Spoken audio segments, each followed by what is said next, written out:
Vous avez été nombreux à nous envoyer les questions suite au dévoilement du plan de déconfinement du gouvernement Legault. On prend quelques minutes pour répondre aux plus fréquentes d'entre elles. Ici Jean-François Blanchette, voici votre vidéojournal.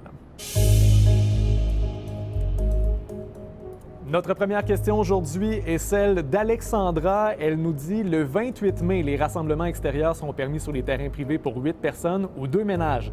Les 8 personnes peuvent-elles provenir de 8 ménages différents? » La réponse, c'est oui. La règle des 2 ménages, c'est pour permettre à des familles nombreuses de ne pas avoir à choisir lequel ou lesquels des enfants seront gardés lors du rassemblement privé extérieur. Donc, si vous souhaitez inviter 7 amis du secondaire pour un barbecue, ce sera possible à compter du 28 mai.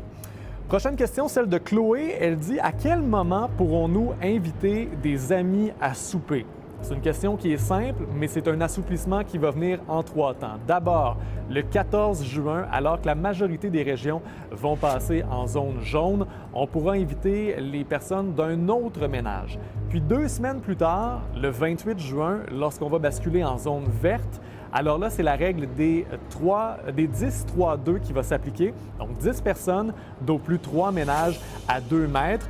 Et puis à la fin du mois d'août, lorsqu'on va franchir la ligne d'arrivée pour la couverture à 2 doses, alors le plan gouvernemental mentionne qu'il y aura d'autres assouplissements.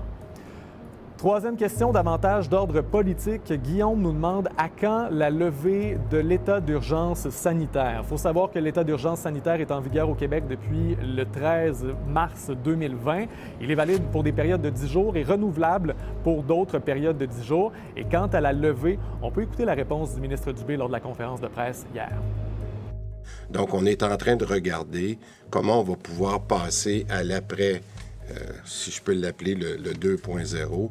Mais en ce moment, tant qu'on n'a pas réglé notamment, je vous dirais, nos conventions collectives avec le Conseil du Trésor, je pense que c'est un peu prématuré pour avoir la flexibilité qui nous a été donnée.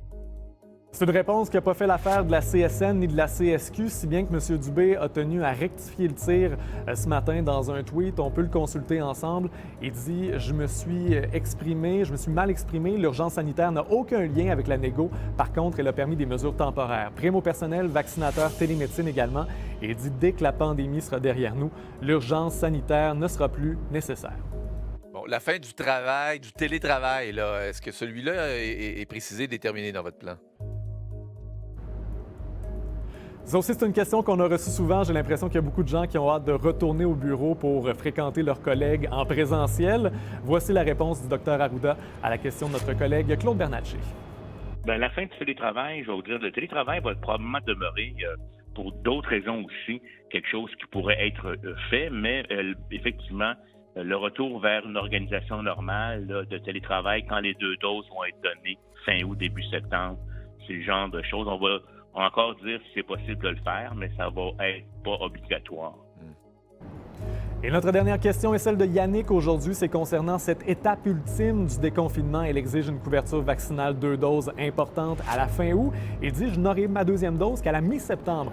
Est-ce possible que je puisse la devancer? » C'est l'objectif. Dr Arruda dit qu'il souhaite pouvoir devancer les 2e doses. Ça va dépendre de l'approvisionnement en vaccins qu'on aura au Québec au cours des prochaines semaines et des prochains mois. Et on aura des détails là-dessus au cours des prochains jours. On aura également des détails concernant le vaccin d'AstraZeneca. Est-ce que les gens qui ont reçu une première dose d'AstraZeneca vont recevoir une 2e d'AstraZeneca ou est-ce qu'ils vont pouvoir recevoir le vaccin de Pfizer ou de Moderna? On aura des réponses au cours des prochains jours. Si vous avez d'autres questions, n'hésitez pas à nous écrire. Ça va nous faire plaisir de vous répondre. D'ici là, vous pouvez consulter l'application Radio-Canada Info. Merci beaucoup. Bonne journée.